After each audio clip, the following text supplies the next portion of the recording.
தலைவர் கலைஞரின் உயிரினும் மேலான அன்புடன் பிறப்புகளுக்கு வைதாராமூர்த்தியின் இனிய காலை வணக்கம். நினைவில் வாழும் நமது தலைவர் கலைஞர் பதிவில் இன்றைக்கு 354வது நாள் பதிவு. இந்த பதிவு கலைஞருடைய மேடையில் வீசிய வெள்ளிய பூங்காற்று என்று கலைஞர் அவ்வப்போது பேசியவற்றுடைய தொகுப்பாக வந்துள்ள புத்தகம். அந்த புத்தகத்திலிருந்து தான் உங்களுக்கு கருத்துக்களை சொல்ல போகிறோம். 1971ஆம் ஆண்டு செப்டம்பர் 14ஆம் நாள் தி ரைசிங் சன் என்கிற ஆங்கில வார ஏடு தொடக்க விழாவிலே கலைஞர் ஆற்றிய உரை இப்போது.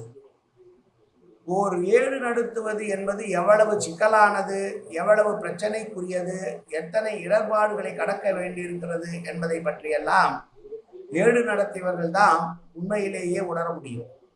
தமிழ்நாட்டிலே திராவிட முன்னேற்ற கழகத்துடைய வேகமான வளர்ச்சி நம்முடைய நாவலர் அவர்கள் குறிப்பிட்டதை போல நம்மை இருட்டடிப்பு செய்ய வேண்டும் என்று எண்ணி நடத்தப்பட்ட ஏடுகளை எல்லாம் மீறிக்கொண்டு பெற்ற வளர்ச்சியாகும். பத்திரிகைகளை பற்றி புரட்சி கவிஞர் பாரதிதாசன் அழகாக பாடினார். காரிருள் அகத்தில் நல்ல கதிரொளி நீதான், நல்ல பேரறிவாளர் நெஞ்சில் பிறந்த பத்திரிகை பெண்ணே என்று. நான் கூட அவருடைய கவிதைகளை அந்த காலத்திலே படித்த போது காரிருள் அகத்தில் நல்ல கதிரொளி நீதானே என்று குறிப்பிட்டார். சரி, பேரறிவாளர் நெஞ்சில் பிறந்த பத்திரிகை பெண்ணே என்று ஏன் பத்திரிகையை பெண்ணாக குறிப்பிட்டார் என்று எனக்கு நானே கேட்டதுண்டு. இப்போதுதான் அதற்கான விடை கிடைத்திருப்பதாக நான் உணர்த்துகிறேன். பத்திரிகைகளில் கொதிக்கும் எழுத்துக்கள் வருகின்றன. பத்திரிகைகளில் தாங்க முடியாத தாக்குதல்கள் வருகின்றன. எதிர்க்கட்சிகளின் கணைகள் பாய்கின்றன. பகைபுலத்தை சுற்றறிக்கும் சொல்மாரிகள் எல்லாம் கிளம்புகின்றன. ஆனாலும் புரட்சி கவிஞர் அவர்கள் பத்திரிகையை பெண்ணே என்று வர்ணித்திருப்பதற்கு காரணம் வள்ளுவர் சொல்லும் பெண்ணுக்குரிய இலக்கணம் 4: தற்காத்து, தற்கண்டான், பேணி, தகை சான்ற, சொற்காத்து, சோர்விலாள் பெண் என வள்ளுவர் பாடினார். பத்திரிகை முதலிலே தன்னை காத்து கொள்ள வேண்டும். ஒரு பெண் எப்படி தன்னை காத்து கொள்ள வேண்டுமோ, தன் கற்பை காத்து கொள்ள வேண்டுமோ, அதை போல ஒரு பத்திரிகையும் தன்னை காத்து கொள்ள வேண்டும். முதலில் தன்னை காத்து கொள்ள வேண்டும் என்றால் அந்த பத்திரிகையை நடத்துவதற்கு நல்ல வியாபார தந்திரங்கள் தெரிந்திருக்க வேண்டும்.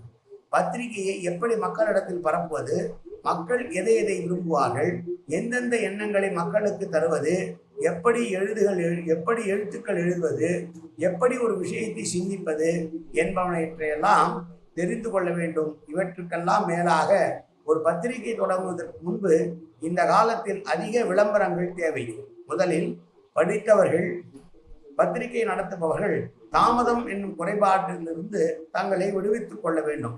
இந்த குறைபாடு களைப்பட்டால்தான் தற்காத்து என்கிற அந்த பொருளுக்கு உண்மையானவர்களாக திகழ முடியும்.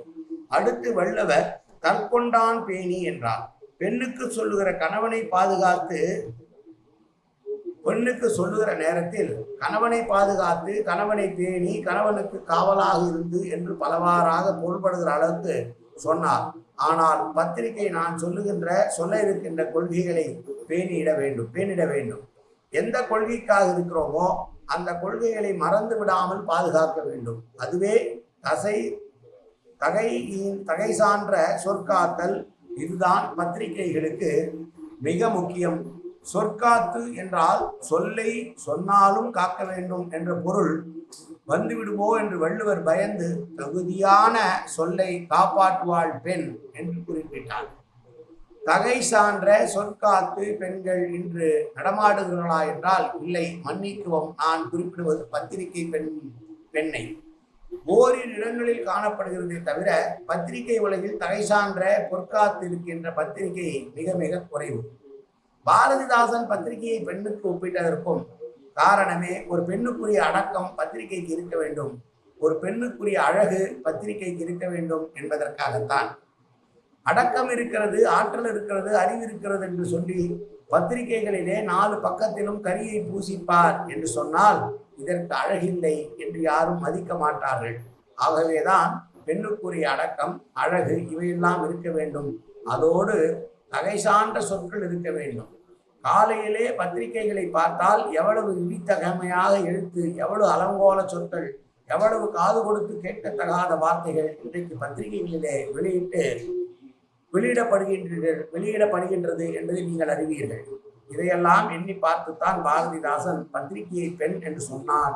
அதற்கு முன்பே பெண்ணுக்குரிய இலக்கணத்தை வள்ளுவர் சொன்னார்.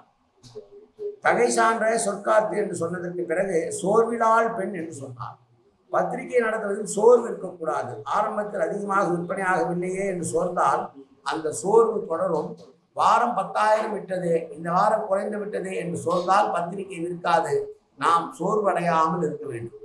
எனக்கு நன்றாக நினைவிருக்கிறது, பெரியார் அவர்கள் கிண்டலாக ஒன்று சொல்வார்கள். அவர்கள் குடியரசு பத்திரிகை ஆரம்ப காலத்தில் பச்சை அட்டை பத்திரிகை என்று பெயர் இருந்தது.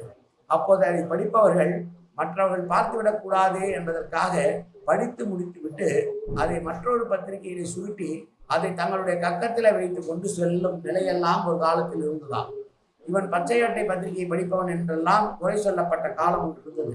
அப்போது பெரியார் சொல்லுவார், நான் எழுதுகின்ற குடியரசு பத்திரிகையை யார் வாங்கினாலும் வாங்காவிட்டாலும் கவலை இல்லை, நான் ஒருவனே அச்சடித்து நான் ஒருவனே படித்துக் கொள்கிறேன் என்று அப்படி சொன்ன காரணத்தால் தான் குடியரசு பத்திரிகை அந்த பச்சை அட்டை பத்திரிகை பிறகு பல்லாயிரக்கணக்கான வாசகர்களை பெறுகின்ற அளவுக்கு வளர்ந்து பெரியார் அவருடைய எண்ணங்களை எழுத்துக்களை நாட்டுக்கு தருகின்ற அளவிற்கு பெரிதாக வளர்ந்தது. அதன் காரணமாகத்தான் இன்றைக்கும் அறிவார்ந்த அரசு பகுத்தறிவாளர்கள் நடத்துகிற அரசு அமைவதற்கு அது காரணமாக இருந்தது என்பதை நாம் மறந்துவிட முடியாது. ஆகவே சோர்வு இருத்தலாகாது. சோர்வு இருந்தால் நாம் எடுத்த முயற்சி அதுவும் பத்திரிகை துறையில் வீறுநடப்பட முடியாது என்று முதலாக 1971ஆம் ஆண்டு 14ஆம் நாள் செப்டம்பர் மாதம் 14ஆம் நாள் தி ரைசிங் சன் என்கிற பத்திரிகையை வெளியிட்டு கலைஞர் பேசியதை பார்த்தோம். நாளைக்கும் வேறொரு பேச்சை ரசிக்கலாம். கலைஞரின் புகழ் ஓங்குக, கலைஞரின் புகழ் ஓங்குக, கலைஞரின் புகழ் ஓங்குக என்று சொல்லி இந்த பதிவை நிறைவு செய்கிறேன். நாளை மீண்டும் ஒரு பதிவிலே உங்களை சந்திக்கும் வரை உங்களிடமிருந்து பிரியாவிடை கூறி விடைபெறுவது உங்கள் அன்புடன் பெற தாராமூர்த்தி. நன்றி, வணக்கம்.